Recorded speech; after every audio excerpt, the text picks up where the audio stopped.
started that surrender prayer. It's, dear God, my priority is love. I want the experience of love. I don't know what it would take to bring me that, but I know you do. God, therefore, let your will be done. I trust you. I surrender to you. And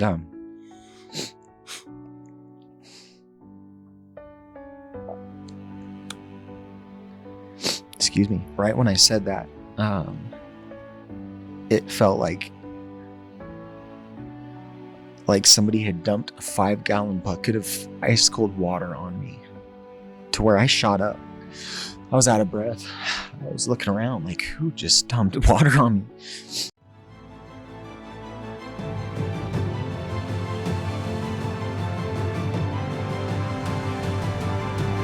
Welcome to another episode of the Liberating Humanity podcast. I'm Paul Hutchinson. I'm truly honored to have one of my best friends on the planet here with me today. Andy McCubbins has been undercover on many rescue missions, and we'll touch on some of those. We'll touch on how he came into the work, and then we'll talk about personal transformation and the things that we feel are necessary to eradicate child trafficking. So, Andy, super grateful. Thank you. Super grateful for you. Yeah, thank you. Not just you being here today, but I want you to know how grateful I am for the impact you've made in my life. Thank you. I had no idea 2015 when you walked into my office. How did you even get my name and find out where I was? Where did that come from? Yeah, I was mountain biking, and I was up in the mountains behind my house in Draper, and I was listening to a podcast or something like that, but I heard something about OUR and the work they were doing, and I was flabbergasted that an organization like this existed, but also that they were local to Utah. So I raced back down the mountain and at a reckless speed, and reached out to OUR somehow. I can't remember, but it was the fundraising department, and at the time you were in charge of that. So the email went to, I think, Paul at OURrescue.org, and I thought about it, and if there's one thing that I could get behind wholly and completely, and use any resource I had at the time to do, it's to eradicate child trafficking. And so I emailed you, and you responded, and that was 2015. Yeah. And I remember you came into my office. I was I was at Bridge. We have this big opulent office, billions under management, my big ego, right? And you come in and you're like, hey, I really want to help. I want to be a part of this. And I remember you said, how much does it cost? How much does it cost to fund a rescue mission? And typically it was $1,500, $2,000 a child. We were spending about $25,000 is what we figured average on an operation. Right. And I told you that, and you pulled out a checkbook right there, and you wrote out a check for $25,000, and you pushed it across the desk, and then you said, Paul, I would like to go on that rescue mission. Yeah. And I pushed the check back, and I said, Andy, you can't just buy your way on a mission. These are super dangerous. You can't do that. And you pushed the check back to me again, and you said, no, you keep that, and you tell me exactly what I need to do, whatever it is. If I need to train for years and whatever. And I didn't know your background at the time. I had no idea that you had already done all these escape and evasion courses and all this training already. I had no idea. But I said, have you ever heard of Krav Maga? And you're like, maybe, yeah. And I said, well, one of the top trainers in the world happens to live here in Utah, Joseph. And I thought, I said, here, get a hold of Joseph. I really thought that it was going to be 2 or 3 years, right? Yeah. I said, when Joseph feels that you're ready, he'll call me. And so you go train with Joseph. When he thinks you're ready, then we'll get together. It was like 3 months later. Yeah. And Joseph Gleed calls me, and he's like, Paul, Andy's been in here almost every single day for hours every day training. like nobody I've ever seen. He said he hits like a freight train. That's his exact words. He said he hits like a freight train. He's probably safer to have as security than some of your Navy SEALs. Because, a lot of the Navy SEALs, they need their night vision goggles and their sniper on the roof and whatever. And when you can deal with things with your bare hands, and that's pretty badass. Thank you. That's flattering. Yeah, it was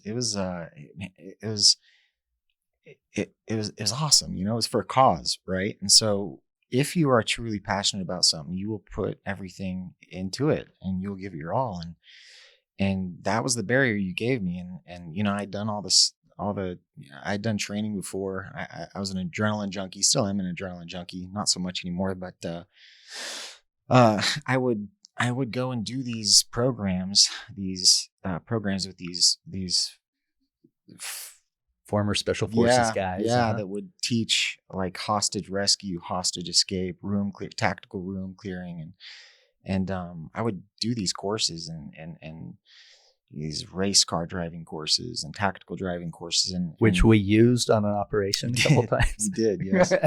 And I never really knew why I was doing it, other than the fact that I was called to it, and lo and behold, it would turn out to benefit me later in life, in what I consider one of my greatest callings in life, in helping stomp out this plague. But yeah, you said go meet with Joseph, and boy did I hired him for one-on-one sessions, and we trained almost every day, and it was awesome. We'd have 2 and 3 trainers, and then me, and we worked through every scenario, yeah, multiple times, and not only was it fun and exhausting, but it was like I said, it was for a cause, so it made me train that much harder, and yeah. Well, it was fun. It was fun. And then we did some other courses with you. I mean, I had done a lot of that other training already, but then you said, hey, you know what?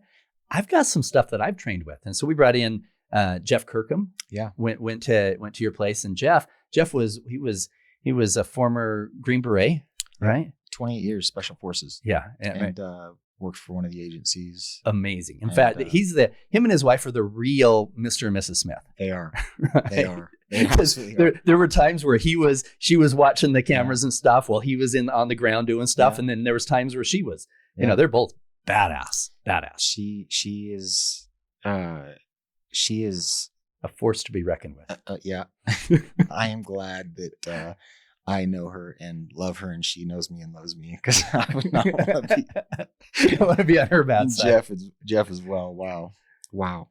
And he's written a number of books about potential civil unrest in the U.S. and he's an amazing author. Yeah, he's an amazing author. And good man. And he had a course called Ready Man, mm-hmm. right? Mm-hmm. In which he trained civilians, a lot of the amazing things that he had trained on for 30 years. Yeah.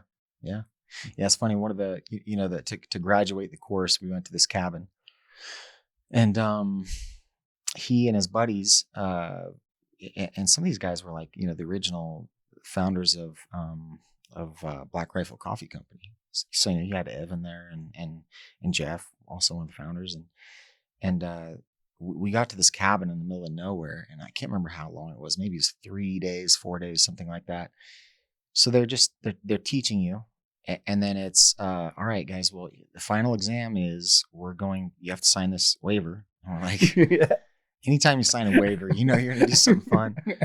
The heartbeat's gonna get up there in BPMs. But we signed this waiver, and what they ended up doing was they ended up coming in and essentially blanket partying us. They threw a pillowcase over our heads. They bound us, they hogtied us, threw us in the back of a minivan, blasted heavy metal, drove us out into the middle of nowhere, and gave us our objectives. Like, okay, you guys have to escape. We're going to play a simulation here where the captors are going on a coffee break or something. So you have, I think, 5 minutes to escape or something like that. and then you need to run over here, and then you need to hotwire a car because they had taught us how to hotwire cars. And then you need to, take the car and you need to make weapons out of it. And then you also have to survive in the car because who knows how long you're going to be out here. So you have to strip the car down and use any piece for anything, like make fishing hooks out of the sheet metal and weapons out of the sheet metal and a water catching device and water purification. And also you need to stay warm. So you need to rip the seat cushions out and make just everything you could imagine. And then you need to take this car and you need to ram through this barricade, a real barricade, like, 2 cars, and you're running through, you're busting through because they teach you where to hit, where to strike, where the hard points are, the soft points, everything. It was an absolute blast. But yeah, that was some of the, that's awesome. Didn't at one point they part of the training, they put you in the trunk of a car and you have to figure out how to get out. And was that part of one of yours or? Not in the trunk. No, not in the trunk. That'd been cool too. But ours was just in the back of a minivan. And then we had to, figure out how to hotwire a different car, bust out of that. And it was a blast, absolute blast. Then we did the training at your house on that. He taught us how to get out of handcuffs, very effectively. Oh, yeah. With whatever, a little pin that you can find a part of a couch or whatever else. And then he taught us with if you're tied up with duct tape, just ripping out of that duct tape is very difficult. However, if you can find something to poke it with, right, a pin or something that's inside of a couch, and you pull out that little pin and put little teeny holes all around it, then boom, you can tear right out of it. Yeah. And then he taught you like how to break out of synthetic ropes, using shoelaces and plastic zip ties. And, it was intense. It was awesome. Yeah. So how do you break out of a zip tie? It's all about friction. It's all about melting the zip ties. So you take your shoelaces off and you create this loop with it, and then you put it through, and then you just use your feet as like a bicycle, and it gets the friction going on the zip ties, and it takes 30 seconds if you're doing it right. Now that's the fat ones. The little thin ones, if you're lucky enough to get tied with those. Oh yeah, you can just snap them. Yeah, straight above your head as high as you can, and it's all about momentum, right? It's just coming down, and if it's kind of like when we went snowmobiling, and if you're timid going up that hill, you're gonna roll it, right? You get halfway, you're not gonna make it. You got to go all in. And same thing when you got the zip ties. If you're like halfway, you're gonna bust up your wrists. Oh yeah. When in doubt, throttle out. That's right. Go hard. So, He does. He had these little locks that you could see the mechanisms inside the lock, so we could understand how like the lock picking works. Yeah, like a master lock, a clear plastic or acrylic master lock. Yeah. So we could train ourselves on pushing up the right things and be able to unlock the master locks. And it was a blast. Fortunately, we didn't have to use any of those on operations, but knowing that we could get out of that, right, gave you a sense of peace. It was so that your mind could concentrate on other things, not. Yeah, I really believe that one of the reasons why we were so successful in talking to some of these traffickers and getting them to show us where the kids were, et cetera, is the fact that we didn't have that fear. You go into a situation with fear, that animals can sense it, traffickers, everybody can sense that fear, And so, it's not about, I did a couple podcasts on preparation stuff for, potential civil unrest, whatever. And I told them, listen, this isn't about fear mongering. I don't want you to have any fear at all. What I want you to do is be prepared so that you're confident if anything ever did happen, so you can protect your family. It's the same thing with when we were going undercover.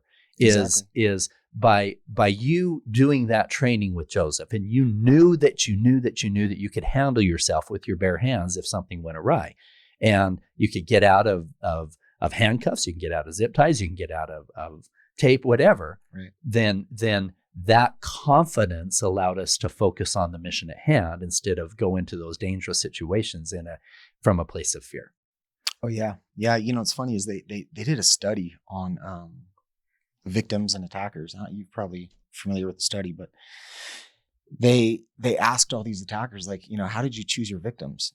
especially if there were like a crowd of women or men, how would you choose your victims? And they would look at their eyes, and the ones that looked like victims would be attacked because they had this like this underlying fear. Yeah. This look of fear in their eyes or over their bodies. And that and what was interesting with that study is that they would take multiple felons, multiple predators, and they would all come up with the same person, as that's the person that I would pick. Yeah. It wasn't just one guy. Hey, right. it was consistent across the board with these predators, that they were trying to identify the fearful ones, the ones that would cave. Yeah, exactly. Easy targets. So, and we were not easy targets. We weren't. But, parents can learn from this in ways to keep their kids safe, is to give them confidence, teach them to walk with their head up and looking instead of all in their cell phones. And, situational awareness. Absolutely. Yeah. Yeah. And a big part of it is just looking the potential attacker in the eye. Yeah. Just staring at him in the eye. After all the undercover work that you've done, you have a daughter. Mm-hmm. What kind of things did you teach her from what you learned with all of your training and the undercover work? What things as a father did you take this knowledge, and what did you impart to her? Well, we got her into Krav. Good. She wasn't allowed to do social media. I think a lot of the times, especially in the United States of America, if you were to look at victims in the United States of America, a lot of them are targeted through and on social media. Yeah. So that was a sorry, I love you too much to not let you. I bet that was a hard conversation. Yeah. But she got it because she was right there. When we were doing these, like our families were right there with us in their own ways, and so they saw how much it meant to us, and they saw that they heard the stories that we were telling, and so she didn't put up too much of a fight, and we got her into Krav, so she also worked with Joseph and his crew. Just other safety, other talks like this, how to not be a victim and look like a victim, situational awareness. We had that talk many times. We took Joseph. We would go to Africa and do some humanitarian work there through this different organization, and we took Joseph as security. He and his ex-wife at the time. And Africa, it can be a very sketchy place. Oh yeah. And so they went through a ton of training. Our children went through a ton of training about situational awareness and how to not look like a victim and pay attention to your gut. Yeah. If the hairs on the back on your arm stick up, it's for a reason. Yeah. Yep. Intuition. You did some training with us when we brought Steve Tirani in, didn't you? Yeah. And great. Steve Tirani, he trained the special forces, the guys who protect the president. He does personal training with the Secret Service, and Border FBI, Patrol, etc. Everybody. Yeah, he's been doing it for decades. Yeah. One of the best in the country. And we at first hired him to train us on edged weapons training, because he's one of the best at that as well, handling knives and everything else. But then a number of other courses because on situational awareness. And what he said, if you get to the point in an altercation where you have to go to use your hands, your fists, your knowledge of Krav, if you're using Krav in an altercation, you've already missed 3 or 4 or 5 signals. Cues to get out. Yeah. In fact, one of the things I love about him is he said, don't try to be that big hero. Don't try to be there. He said, every fight that you can avoid is a fight that you win. Yeah. He says, my favorite move is the Nike move. Yeah. He says, heels to the attacker and get out. Yeah. Right. Yeah. Because those are you don't know. You don't know if that guy's got a gun. You don't know if there's somebody else with a knife. You don't know all of these variables. And if you can be aware of, it starts out with just establishing the baseline. You go into a a restaurant or maybe a coffee shop or whatever else, and you can hear, the coffee makers going and people talking, whatever. There's your baseline there, right? And if all of a sudden that baseline changes, boom, it's quiet or whatever else, you need to see what's going on. Is there somebody that's got a gun over here? Is there some, or if it escalates, there's a couple guys arguing. Now you're taking your attention level up because you notice that baseline. Unfortunately, we live in a world where so many people are just oblivious, right, to those cues. Right. What's interesting is it's a lot easier to get baseline, right? You walk into a Starbucks and 99% of the people are on their phones. They're like, well, they're not a threat. Yeah, exactly. But if that one guy walks in and is looking around, they're pretty easy to spot nowadays. Jeez. Well, and on the operations, I joke and say it was my job to talk and Andy's job to make sure I didn't die, because you were there observing everything, in every situation. You were there just quietly keeping, and you weren't like, head on a swivel, whatever else, tipping them off that, whatever, but you were calmly paying attention to everything, to their hands, to the new guys that just walked in the door, everything. And I felt... You're just reading energy, right? Like, it's pretty easy to tell if somebody means to do you harm. Yeah. I felt very, very comfortable being able to focus on my conversation with the trafficker, knowing that you were in the room. Yeah. Yeah. Thank you. So not only that, but because Joseph said you hit like a freight train. Yeah. And I definitely felt more comfortable with you doing all the talking. So. Yeah, we had a few. Back on this keeping your kids safe in social media, I want to touch on just one operation. We were in Cancun over New Year's. It was one of our first operations, and there was a guy by the name, we called him Victor, and really bad man. He was offering us kids as young as 7 years old that he could bring in from Tenesinga. Yeah. And what was interesting about that is, this was an op where I was dating at the time, and the girl I was with, she was pretty upset that we were going to be gone over New Year's. So I made the really stupid decision of saying that she could come to Cancun over New Year's, and I, put her in a little a safe place. We had a place that was away from the city on the beach, and she brought her little cousin down and whatever else. Well, what was amazing is that they were posting, and it was obvious, her cousin was 18, but she looked like she was younger, right? And she was posting a bunch of stuff that they were there in Cancun, and it was obvious they weren't there with parents or whatever else. And she came to me and she said, "Hey, there's this guy that wants to take us on, he's like a tour guide, and he wants to take us for free." Yeah. So me and my girlfriend, they were going to go with this guy for free on his boat. He was going to just tour him around, right? Nothing's for free. She shows me his picture.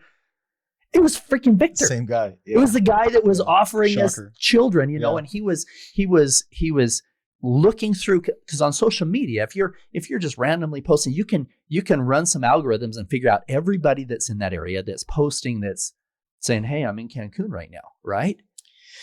It's scary. There's I don't know if you've seen this, but I don't have social media. I did, however, just sign up for Twitter probably 9 months ago, maybe. And there's this guy that can find anybody just through a picture. It's pretty scary. I don't know if you've seen this, but some a girl will post like, "Okay, if you're so good, where am I?" He'll look at metadata. He'll look at previous posts. He'll get what do they call it? A life pattern, essentially. Like, okay, what are their normal habits in life? Okay, they travel. Where do they travel usually? And he'll pinpoint down to you were in this room in this hotel. I know this because in the background there's this, headboard, and they only have that on the 4th floor because they just renovated the 4th floor. Wow. It's scary. Wow. It's scary what these guys can find just off of a picture. So, well, Glenn Devitt, who he that's what he did, finding pedophiles. Yeah, he's incredible. He's amazing. There was a guy who was he was wanted by the FBI for over 10 years. And Glenn, there's some pretty cool stuff that his team can do. He's got guys on his team that if you've ever heard of the Black Hat organization, I mean, these are the best hackers in the world. Some of these guys do highly illegal things for the right reasons. Yeah. Right. These are the ones who took down the Ashley Madison site just to expose everybody who's cheating on their wives just for fun. Yeah. Right. Yeah. So what some of his guys did, they identified this guy the FBI was after for a long time. And this guy had been abusing children for years. They estimated over 100 kids in somewhere in Latin America. And he was an American and they couldn't find the freaking guy. Right. So Glenn's like, hell with this. I'm going to find him. So there was one picture and he was able to do exactly that. They're way in the corner. He could see just the side of a Hooter sign. Yeah. Right. And he was able to identify where that was, the type of trees that were there, running all this metadata, did all this, exactly that. And we were able to find out within the 1 block radius of where this guy was staying. Yeah. And so we fly down. He happened to be in Costa Rica. And we fly down, we get an Airbnb in that area so we can start talking to people, whatever else. And then some of his guys did some more hacking stuff and was able to find out that he had gone from Costa Rica to Nicaragua. And so we canceled that. Boom, we fly to Nicaragua. And then what he did, this is crazy stuff, right? And the bad guys can do this too, right? Just not the good guys, bad. So then he was able to identify other social media friends that he had that happened to be in that same area that we now found out he was at. And so we identified 4 different friends that he was that he was friends with, and then found out a place that 3 of those 4 were going. It was like a sports bar type thing. Yeah. Right. So we go into this sports bar with all these targets already in mind, and happened to be 2 of the guys that were friends of his were there at the sports bar. So I'm like, there we go. So I make friends with these guys, tell them I'm down there, whatever. And I get a warm introduction from his friends to these guys the feds have been after for 10 years. Wow. So yeah, there's a lot. Be super careful, guys, with social media with your kids. Super careful. And especially with AI as it is right now, it doesn't even take a super hacker genius to do it. You can bring in programs that can help identify exactly where people are based on those pictures. Right. So yeah, it's a scary world. It is. But at the same time, like we talked about earlier, we don't want to be living in fear. Can't. Yeah. So I want to pivot a little bit. Okay. 7 years ago, we were doing undercover work together. The whole world wanted to be us, right? Yeah. I mean, I've got this beautiful home. I've got these big parties. I've got NBA players coming over. I've got beautiful women there every weekend. I mean, this was the energy, and I was building a multi-billion-dollar company, right? And we were rescuing kids, right? I mean, how much cooler can you be? You had a Lambo, you had a Ferrari, Yeah. I mean, we were at that pinnacle of what so many people believe is success. Right. With what you know now and what you knew about both of us back then, were we really successful? Not in the least bit. Not at all. Why not? Whew. How much time do we have? And you can poke holes at me because it was you that called me on my shit. Yeah, so why I got into anti-child trafficking is because I was molested when I was 5 years old, and when that happens, there's some kind of a switch that's flipped, and it starts writing software for your operating system, and for some reason, that has to come out. That trauma has to come out. It has to be dealt with. At some point in your life, it will be dealt with. Yeah. A lot of people deal with it internally and they get sick. They'll get cancer. They'll get something like that. But if you don't deal with it, it will eat at you, and it'll, I believe, eventually end your life sooner than it should. But I stuffed it down, and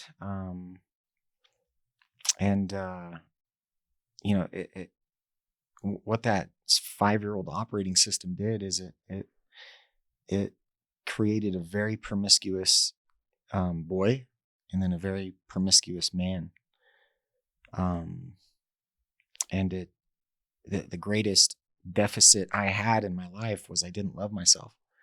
I didn't feel worthy of love. I didn't feel whole. I didn't feel complete. And so,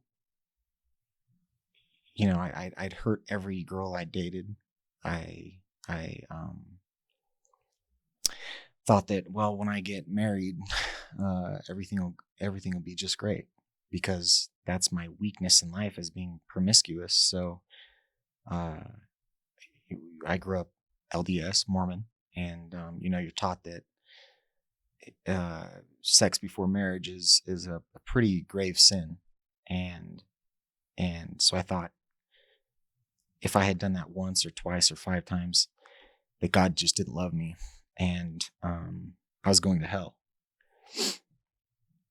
and that if I were to ever get married, that would be my solution. I'd feel whole. I'd feel love, self-love. And I met the love of my life in 2004, and 2003. We got married in 2004, and we got set up on a blind date, and I knew from the very first date I was going to marry this woman. And for somebody like me, who wasn't even thinking about girlfriends at the time, that was a big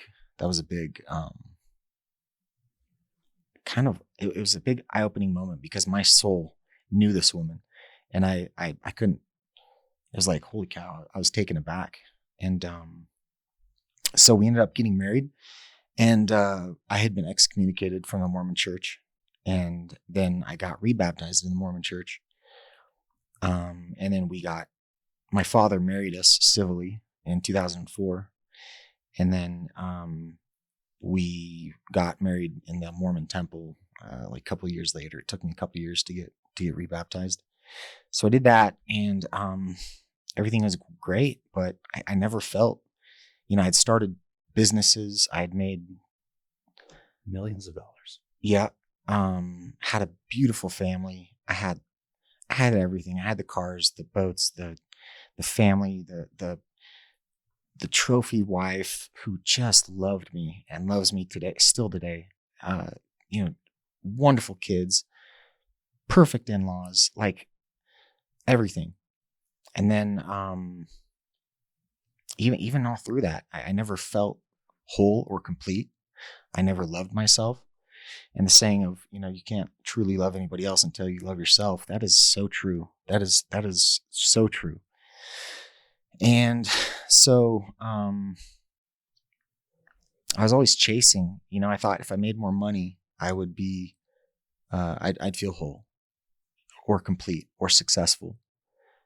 Or if I rescued kids, I would, feel whole and feel like a hero and feel, some kind of love for myself. And it led me to go on 22 operations and still, rescue 124 kids, and still didn't feel like a hero, didn't feel that self-love. And many years ago, I left the Mormon church. I left the Mormon church, and maybe 10, 12 years ago, something like that. It was about 10 years ago. Yeah. Cause that's when I went off the deep end, because the belief was that, well, if the LDS church isn't true, then God's not real. God doesn't exist. Especially when you see 8-year-olds being sold, it's easy to kind of say, right, where the hell is God? Right. And that's exactly the path I went down. Is you and I are there, and we're seeing the atrocities and the hurt and the pain, and you're like, where is God? And so it drove me, every operation I go on, it would drive me into this more atheist. And God wouldn't allow this, right? God wouldn't allow this. Where is God in all this? And so,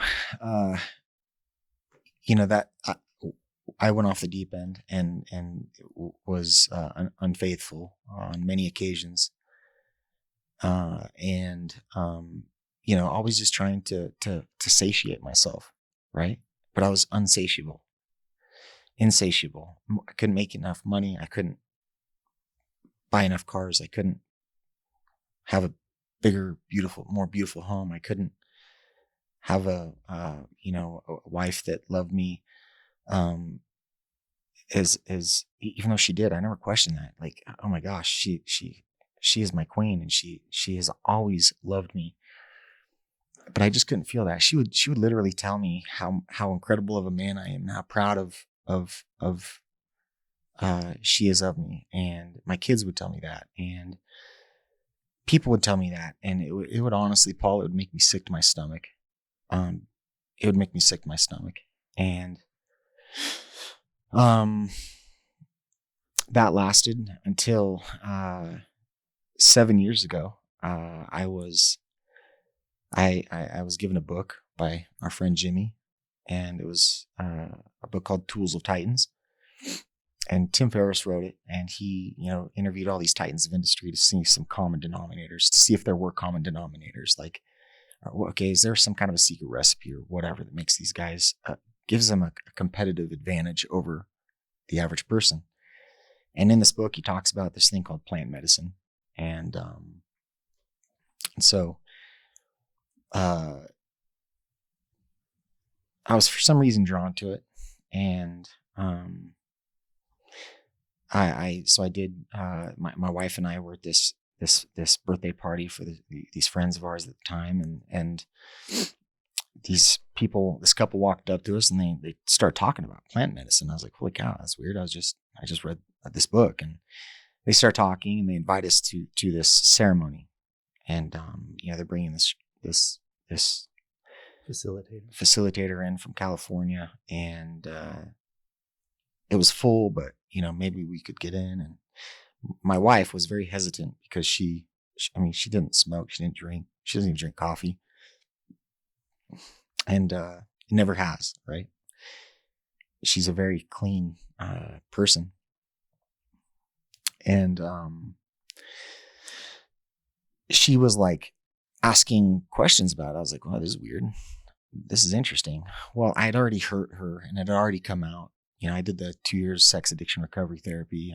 I tried that, and I they essentially teach you the white knuckle methodology. Never worked for me. Never works. Yeah. But I'd hurt her, and so she had I had given her trauma that she needed to heal through. And so anyways, we get on the phone with this facilitator before the ceremony. Well, before that, I'll back up a little bit.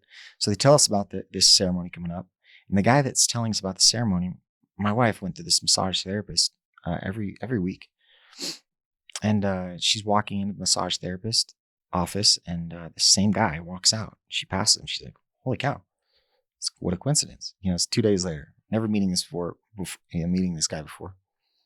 Sees him right there, and he's like, "Oh yeah, here's my massage therapist." And Stacy's like, "Oh my gosh, that's my massage therapist." He's like, "Yeah, I've been going to him for years." She's like, "I have too."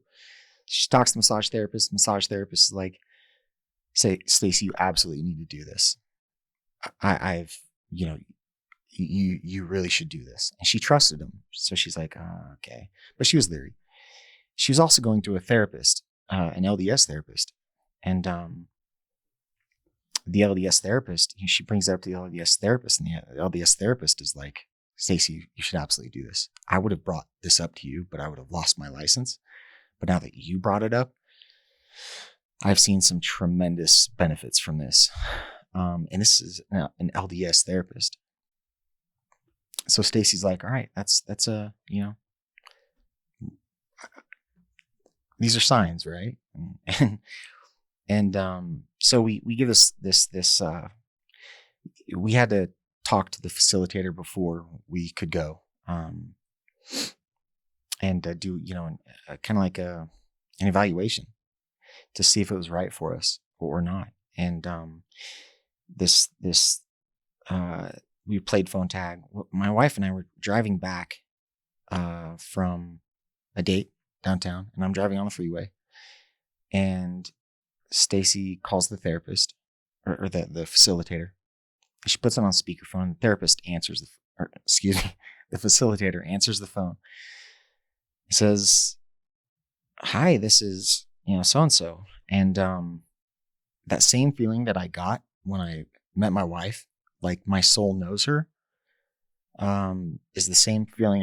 It overwhelmed me where I had to pull over on the side of the freeway. I was taken aback again, and that was only the second time in my life that I'd ever experienced that. It was like an automatic, an instant. I've known this woman for eons. I love her. I trust her, and she's a sister. And so that's where it all started. 7.5 years ago.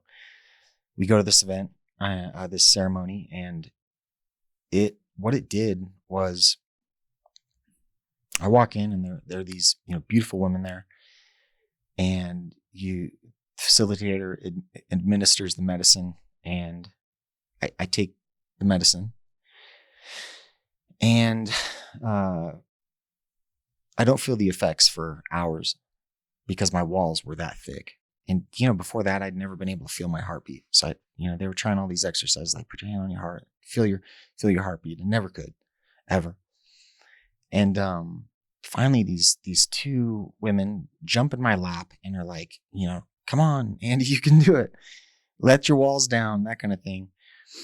And I had part of this 5-year-old operating system from the consequence of getting molested when I was 5 was, for some sick reason, I would put pretty much a bullseye in every beautiful woman's back. Like, I have to conquer her, or I would sexualize them. I would never before that. I could never before that look at them and just look at them as a human being, as messed up as that is and sounds. Right, exactly. I think a lot of guys know how that feels. Yeah, it would just happen, and I thought it was natural. And I took that medicine. I finally felt the effects of the medicine, and it was the first time that I could ever remember in my entire life looking at these women as women, beautiful, divine women, without any sexual desire whatsoever. And I was amazed. I could not believe it. It gave me hope that there's possibility in that, not just on medicine, but I could carry that through the rest of my life. And so I took the medicine in complete leap of faith, and then it proved its effects, just one of the small effects. And the second, so that's one of the beautiful things about it that it did for me that was transformational in my life, would become transformational for me in my life. The second was, I got a glimpse of what it felt like to have self-love. It was brief, but I'd never felt that. Maybe I did before the age of 5, but I couldn't remember it. But it gave me that brief glimpse of self-love and unconditional love. And I thought, whoa. And it scared me. It actually scared me. And that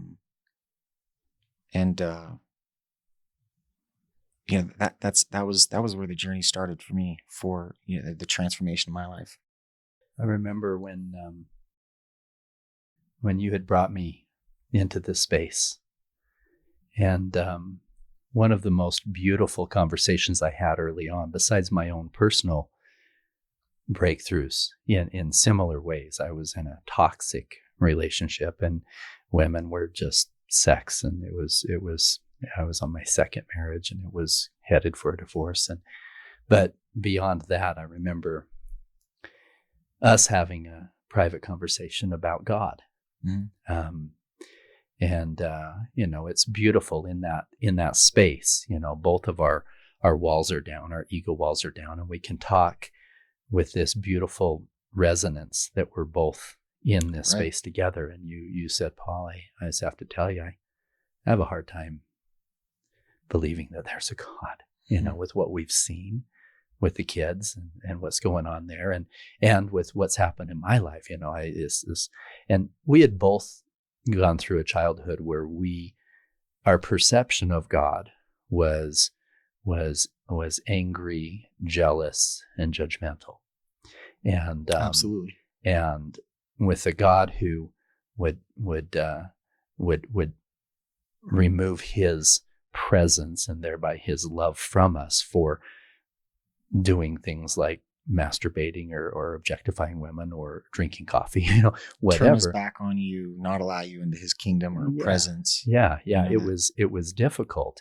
And so I shared with you my relationship with God and how my version of my creator is one of omnipotence, unconditional love. Yeah. True unconditional love for every single one of us on this earth. Every single one of us are recovering fuck ups. Every one of us. I don't care who you are. Fuck up anonymous. Yeah. And to have this self-loathing of holding on to all of this pain of a God. No wonder we couldn't love ourselves. If God doesn't love us, how could we love ourselves? Right.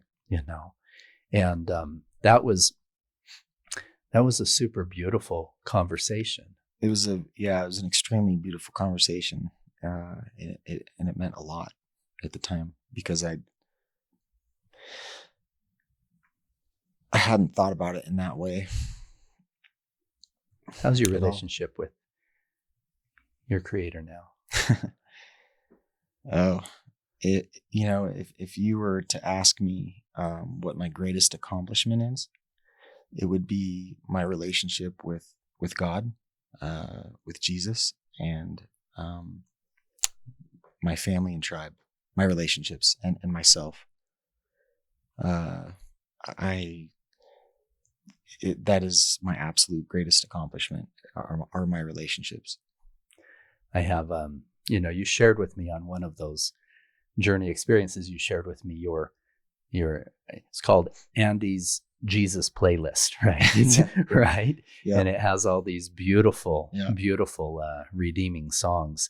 And I remember one of my experiences, it was, a number of months after you first introduced me to the healing powers of that space.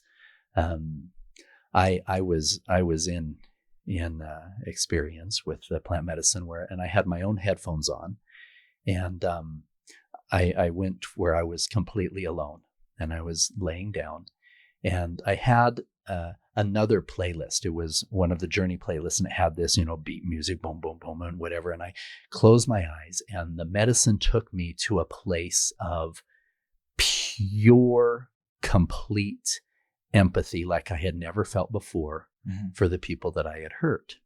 I could feel in every cell of my body as if I was that person or that person, of the women that I had hurt, of my kids, of all of these different relationships.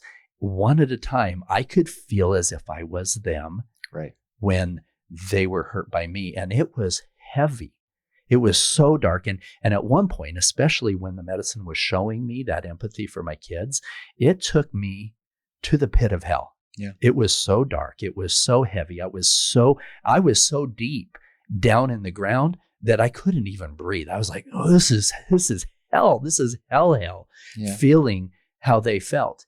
And then I switched the playlist. I was down there. I couldn't breathe. I'm like, fuck. And so I changed that playlist to Andy's Jesus list. Right. Mm-hmm. And your playlist came on, and these songs of this redeeming grace came, and it just pulled me out of the depths of hell. Yeah. And I could feel all of that past, all of that filth, all of those bad decisions just washing away, and feeling that love was so transformative. And then I said to myself, Paul, have you learned your lesson yet? And I switched it back to the other playlist, and it took me to hell again. And then I switched it back to Andy's playlist and Jesus list, and it pulled me back. And that's what Jesus does. Yeah. I as I said, I was atheist for many years, and then my life exploded 5 years ago. It exploded in a grand way, and I hurt a lot of people, and I attempted suicide, and ended up at uni, the psych ward of the hospital, and I got out of there, and I went and did a plant medicine ceremony, and then went up to Alaska, where I'm from, and spent some time with my mom. Right, like when you need that unconditional love, there's nobody like mom that can give you that medicine at the time. So I went to Alaska, spent a few weeks up there, just to try and reground, and came back to Salt Lake, and was separated from my wife, and was still atheist. And somebody recommended that a dear one of my sisters recommended a book by Marianne Williamson called The Return to Love. And she's this Jewish woman, and in this book, I must have listened to it 200 times. And in this book, she says, what if God and the universe are conspiring for you and not against you, right? Like, we go through life, a lot of us go through life thinking that, man, God doesn't know who I am, or just nothing good happens to me. But what if God and the universe are actually conspiring for us, and everything that has ever happened to us is for our good? And she has this prayer of surrender. And I was in one of my darkest hours, and got on my hands and knees, and I said that prayer of surrender. And it didn't, heavens didn't open up or anything like that, but I got a sense of peace, and I hadn't felt peace in a long time. So fast forward, my wife and I spent a few months separated, and then we were going to either divorce or out of love, or some miracle was going to happen, because my mentality hadn't changed, right? Like, there was no change in there was no miracle that had happened. Like, oh, Andy's now Andy doesn't have this bullseye on these women's backs still, and he's still promiscuous and all that. And I could have, I'd studied it. I'd read books on why men should not be monogamous. And, I could have proven by science, right? why it's in our interest to propagate the species and multiply, and it's in our genetics and all that bullshit. In my head, I could have proved that in my head, but my heart knew better, and my heart, it just knew better, and so, but I needed a massive miracle. So my wife and I gave it one last attempt, and we had this beautiful plant medicine ceremony. It was 2 nights, and the first night, it was 9/22 of 19. It was 9:20 was the first night. And we had a beautiful night. It was awful, but it was beautiful. And I say it was awful because I felt that exact thing. I told you I had never felt my heartbeat.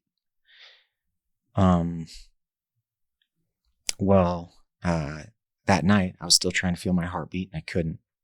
And it was like I had no empathy. It's like I always had impeccable integrity in business, but for some reason there was a massive flaw that I would hurt the people who loved me most and people who I loved most. And it was almost like a narcissistic mentality where I couldn't empathize with them. I couldn't understand that pain.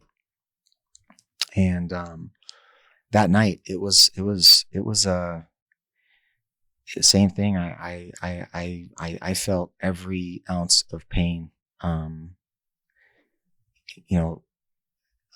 that I'd caused. And I was sobbing for hours and hours and hours and hours and hours, probably 6 hours, just deepest, darkest, horrific pit, like you said.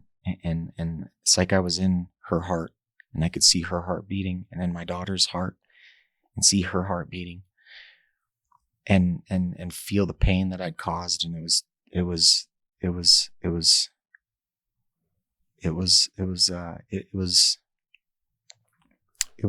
horrifically beautiful. Yeah. Yeah. So we ended the night, and,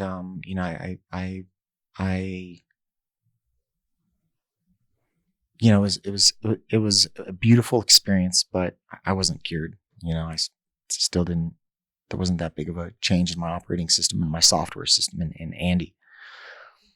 We went and celebrated my daughter's birthday and then went back at it the second night. And,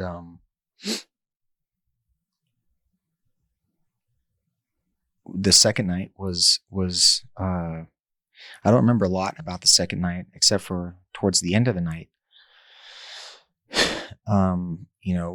We were moving in the direction of, okay, the marriage is over. But I love her and she loves me. We'll just manage this divorce, with love.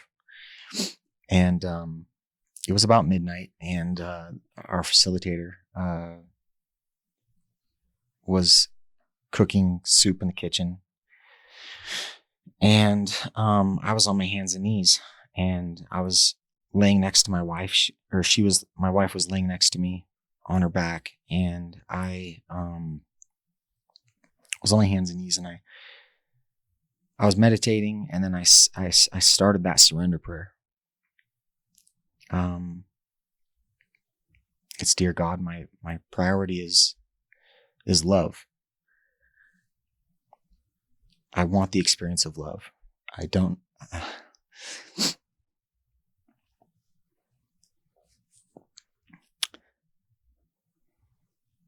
know what it would take to bring me that, but I know you do. God, therefore let your will be done. I trust you. I surrender to you.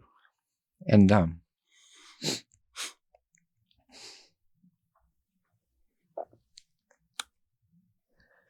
excuse me, right when I said that, it felt like somebody had dumped a 5-gallon bucket of ice cold water on me, to where I shot up. I was out of breath. I was looking around like, who just dumped water on me? I'm soaked, and it startled the facilitator. She's like, what's going on? So my wife, Stacy, shot up. She's like, what's going on? What's the matter? What happened? And I looked around, and I realized that I was dry and numb.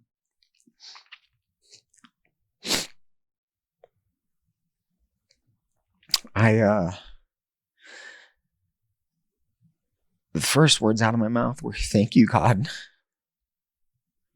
And it was a thank you for revealing yourself to me. Because at that point, at that moment, I knew without a shadow of a doubt that God exists and he loves me unconditionally. And Jesus loves me and he exists unconditionally. And so it was, thank you, God. And the second words out of my mouth were, I love myself. I am whole.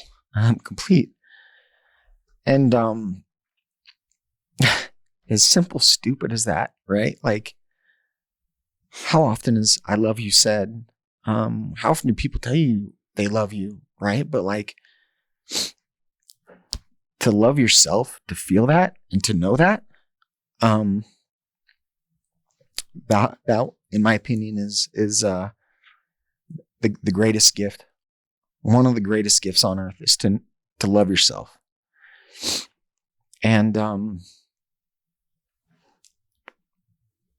so that day, 9/22/2019 is tattooed on my back in the form of a giant cross. I have a pretty large tattoo on my back. And it's a cross, and it's got that date on it. And interestingly enough, 9/22 is September 22nd is the day that my wife and I met over 20 years ago. That exact day. Wow. And so this September 22nd will be 5 years from when I had my born again experience. And if you were to, I know this sounds crazy. It does. It sounds crazy because it is crazy. It is crazy. But if you were to tell me it's possible to go 5 minutes without objectifying a woman, or wanting to look at pornography, or letting your thoughts stray when you see a beautiful woman walk by. If you would have told me a male could go 5 minutes without thinking about any of that inappropriate stuff, I would have called you a liar. If you would have told me you can go 5 hours, I would have laughed at you to your face, and I would have pulled out the books to prove it. If you would have told me you could go 5 days, 5 months, 5 years, I would have said you're an absolute liar. You are not a man. That is impossible. But 5 years, it completely rewrote my operating system. It completely, it had such a profound impact. It is literally a born again experience. And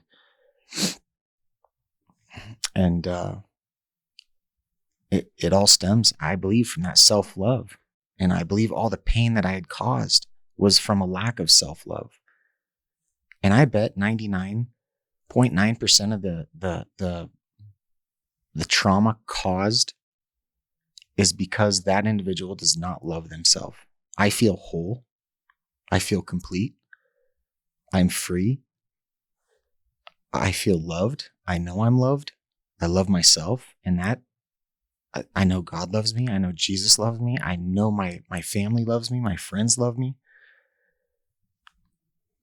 If you stripped away everything in my life, I would feel as whole as I do now and complete as I do now. And I can't, I get on my hands and knees and thank God every day, multiple times a day. Thank Jesus multiple times a day for that experience, for that born again experience, and the impact it's had on my life. It literally saved my life, saved my family, saved my marriage, and God is good. Yeah. I love you, Andy. What an amazing man. Thank you. Thank you for being vulnerable enough to share this story with the world, because there are millions, billions of men who need to hear this. And I'm just super grateful for the example that you have set for me, for the other operators. We've all looked up to you in this journey, in seeing, wow, this man that had I remember we were at a journey at your house and you had a Ferrari delivered in the middle of it, right? In the pinnacle of success there. Yet you recognized that wasn't success. Right. That a relationship with God and a relationship with your family and being a true man of integrity, not just in business, but in bed and your relationships was paramount. And I honor you. Thank you for being that man and that example. And I'm super grateful that now the example that you are in that journey can be shared. Thank you. With so many other people. I feel like if I don't share, that's being selfish with a gift that I can never repay. There's a saying, love is either unconditional or it's not love at all.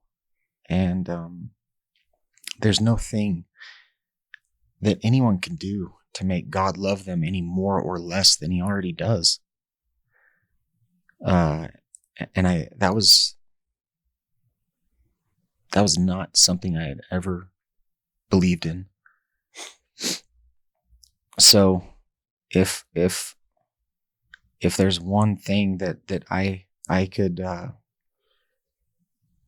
do is give people hope and redemption. It does not matter what you've done. It doesn't matter what was done to you. And that's another thing, I as crazy as this sounds, like I found the gift in being molested when I was 5. The gift is I never would have gone on these rescue operations. The purpose that I had in doing that was to prevent harm from any other kids. Yeah. And I don't know if I would have done that without that experience happening. So, there's this mentality of, or this belief that victims become perpetrators. You don't have to. You absolutely don't have to. The majority of men who are abused as children grow up to be protectors like you. They will never allow that to happen. Unfortunately, there is a percentage, that allow their trauma to be passed on. And when I realized that was a high percentage, it wasn't the majority, but it was a high percentage, I knew the importance of helping people heal. And that's why I started directing the conversations on liberating humanity, not just, hey, fighting fire with fire, we're going to rescue kids and whatever else. These are great stories and, inspirational, but more importantly, how do we fix this? How do we fix this? Not just, you and I would never hurt a child because of, the men that we are, but we were hurting people. We were allowing our own pain and our own arrogance and our own, egos to get to the point where we were harming other people and the people that we loved. And so if we can share our experiences of working through that, and this was so beautiful, then other men who have dealt with issues of their past can learn how to not allow those problems to come out in unhealthy behaviors, whatever they are, whether it's low self-esteem or anger or anxiety, depression, or verbal abuse, physical abuse, in some cases, the sexual abuse of others. And so this is how you eradicate child trafficking. This is how you heal families. This is how you prevent war. This is all of these negative issues that we're having as humanity can be healed by people going through this dark night of the soul and coming to a place of really learning self-love. And it doesn't always have to be in using, plant medicine, but you need to find some tools to bring you to the point where you can recognize that infinite love that God really has, and learn how to love yourself, and learn how to forgive other people, and how to forgive yourself. The things that have happened in the past, whether they were things that you did or things that were done to you, all of them can heal. All of them are going to require the help of God to do so. Right. But everything can be washed away. And we can step into the light. We can step into this new version of ourselves, one of light and purity and integrity. And, we work every day at maintaining this new path that we're on. But I am grateful. I am grateful to you for paving the way for the rest of us to go on our own journeys that were similar in resolving the toxicity that we had created in our own lives, or had been a result of some of the things that had happened to us as well. So, thank you. Thank you. I love and appreciate and respect the hell out of you as well. Thank you, Andy.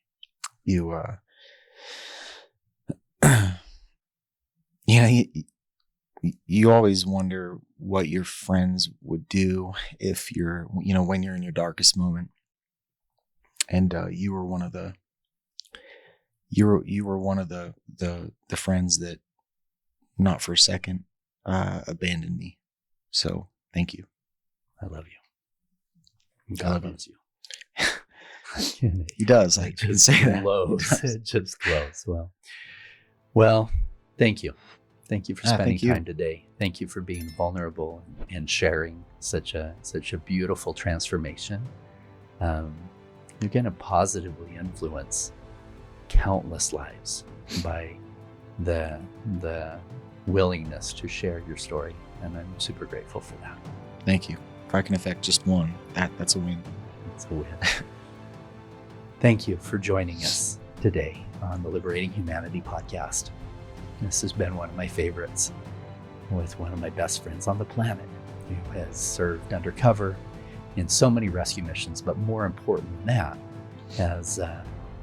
has gone through a personal transformation that, if we can all glean something from this, we will be better men, better women, and we will help heal humanity. So please subscribe, like, share this with other people, and join us next week at Liberating Humanity. Thank you.